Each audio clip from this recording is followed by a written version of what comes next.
Sonic es la mejor mascota de videojuegos de los años 90, aunque casi nunca llegó a existir, porque Sega originalmente quería que el protagonista fuera Eggman, pero como un tipo bueno en pijama. Por suerte cambiaron de idea, y en 1991 comenzó la era clásica. El erizo azul apareció en pantalla y reescribió por completo las reglas de los videojuegos. La velocidad y los gráficos eran algo nunca visto en ese tiempo.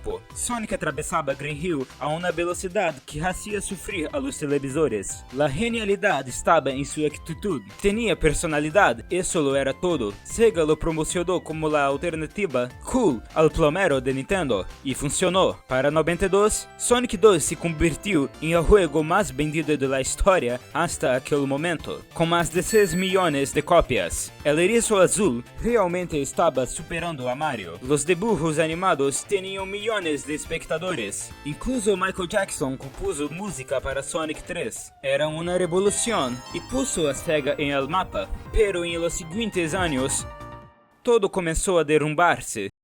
La mayoría de los fans no considera esto una era separada, pero la caída de Sonic fue tan fuerte que muchos la llaman la era de transición, o como algunos dicen, la era de los dolores de crecimiento. Imagina estar en la cima del mundo y luego ver como tu reino entero se desmorona. Mientras Sonic dominaba en el Genesis, Sega cometió una decisión catastrófica. Lanzaron el Saturn en 95 sin un juego principal de Sonic, porque Sonic Extreme fue cancelado tras meses de desarrollo infernal. Literalmente lanzaron su nueva consola sin su mascota. Mientras tanto, Nintendo preparaba algo que cambiaría los videojuegos para siempre. En 96, Super Mario 64 llegó y le mostró al mundo lo que realmente podía ser un juego 3D. Cambió la industria para siempre. Cada periodista, cada niño, cada desarrollador vio la transición perfecta de Mario al 3D y se preguntó lo mismo: ¿dónde está Sonic? La respuesta era en ningún lado. Sonic Team estaba en caos. Sonic Extreme era un juego extraño, con una cámara de ojo de pez y una jugabilidad lenta y confusa. Era imposible crear un juego 3D que hiciera justicia a la velocidad de Sonic por las limitaciones del Saturn.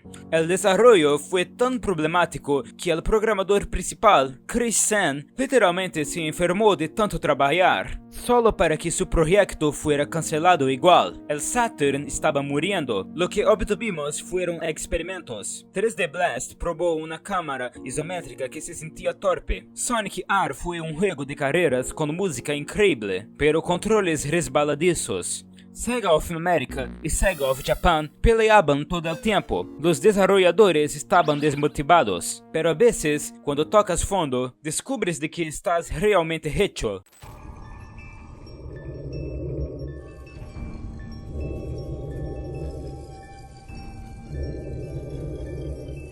En 98, Sonic Team hizo algo que nadie esperaba. Reinventó toda la franquicia. Sonic Adventure en el Dreamcast fue una transición al 3D asombrosa y ambiciosa, más allá de lo imaginable. Múltiples personajes jugables con historias interconectadas, escenas completamente dobladas, nuevos diseños que simbolizaban una nueva era. Esto no trataba de copiar a Mario 64, era algo completamente distinto. Cuando los jugadores corrieron por Emerald Coast, supieron que Sonic había vuelto. Esta fue la era Adventure y nos dio la mejor narrativa de toda la saga. Tenía un peso emocional. El sacrificio de Shadow en Adventure 2, la forma en que las historias se entrelazaban, mostraba una ambición narrativa que Nintendo ni siquiera intentaba. Sonic Heroes fue colorido, creativo, aunque algo resbaladizo. La serie de Bounce en GBA demostró que el Sonic 2D aún tenía vida. Incluso el anime Sonic X expandía esta nueva era de historias a millones de fans, pero lo que los niños no notaban era que Sega estaba apurando los lanzamientos. Cada juego tenía menos tiempo de desarrollo que el anterior. El Dreamcast murió en 2001, convirtiendo a Sega en desarrolladora third party. Necesitaban sacar juegos de Sonic rápido y esa necesidad de velocidad, irónicamente, se convertiría en la caída del propio Sonic. Los fans la llaman la era oscura, algunos la aman, pero no se puede entender el viaje de Sonic sin enfrentar su punto más bajo.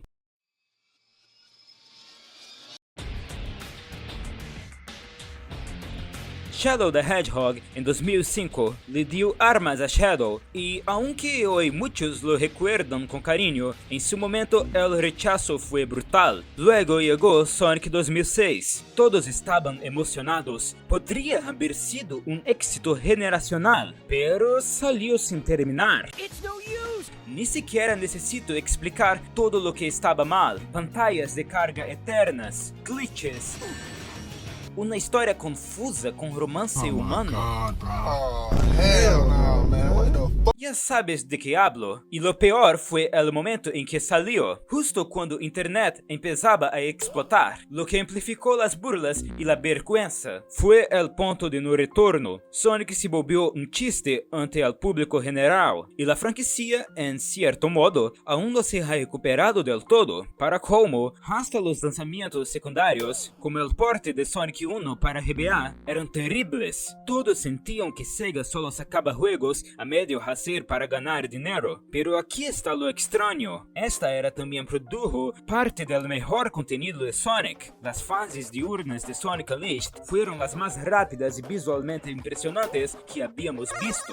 Sonic and the Black Knight tenía una historia sorprendentemente profunda sobre la mortalidad y el deber. Aún así, la reputación de la franquicia estaba tan dañada que hasta las cosas buenas fueron ignoradas. Estábamos en un punto crítico. Sonic Team tenía una última oportunidad para salvar a su mascota, y la solución dividiría al fandom para siempre. Sonic Colors debía salvar a Sonic, y técnicamente lo hizo, pero ¿a qué precio? En 2010, Sonic Team tomó una decisión radical: eliminar todo lo complicado, sin múltiples personajes, sin historias densas, sin oscuridad. Colors tenía el tono de una caricatura de sábado por la mañana, la jugabilidad era sólida, los críticos lo amaron, los niños lo disfrutaron, pero algo se sentía raro.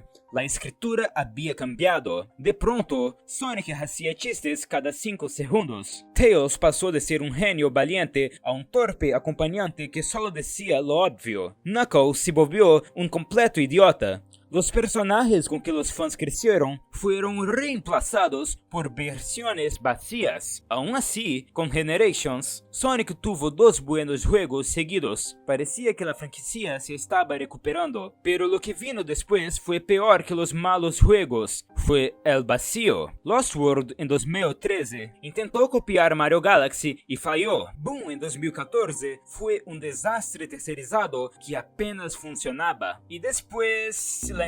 3 años sin un gran juego de Sonic.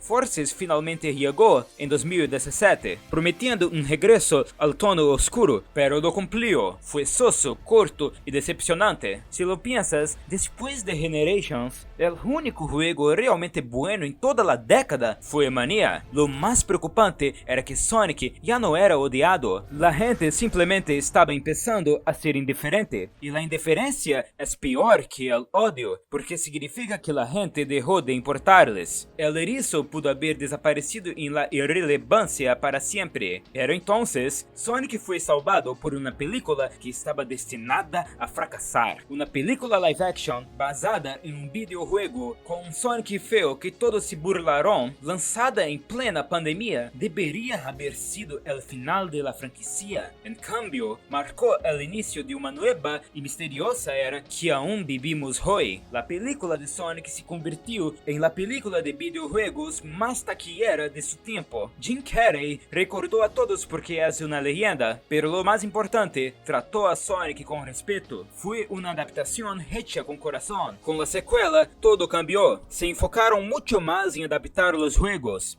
Las películas lograron algo que los juegos no habían hecho en años. Hicieron que Sonic volviera a ser cool. De repente, Paramount confirmaba múltiples secuelas. Netflix aprobó Sonic Prime. Y Sega finalmente empezó a tomarse en serio a su mascota. ¿Sabes por qué? Frontiers, uno de los proyectos más ambiciosos de la franquicia, debía lanzarse en 2021, pero se veía vacío, inacabado, como otro juego apresurado.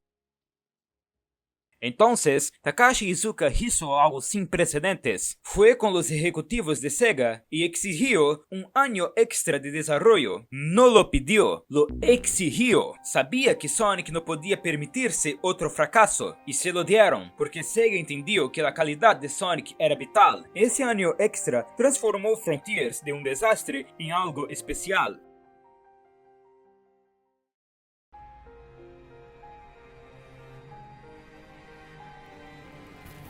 Find the Chaos Emeralds.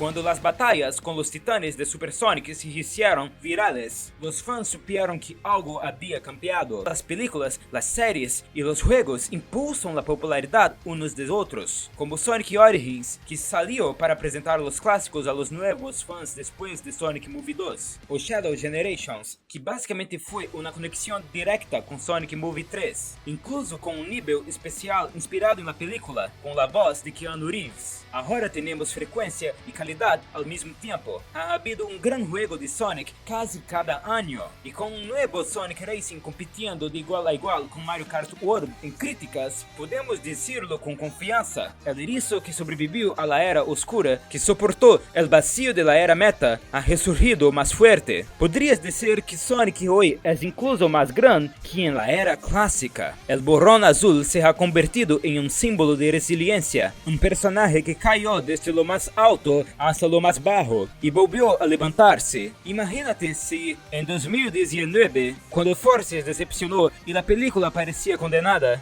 alguien te hubiera dicho que Sonic pronto tendría múltiples películas exitosas, juegos aclamados y más contenido que en toda la época del Genesis. Habrías pensado que estaba loco, pero eso es exactamente lo que pasó. Esta es la era del renacimiento y está apenas comenzando. Suscríbete ahora mismo para no perderte más noticias y análisis sobre la franquicia de Sonic, o puede que YouTube nunca te vuelva a recomendar este canal.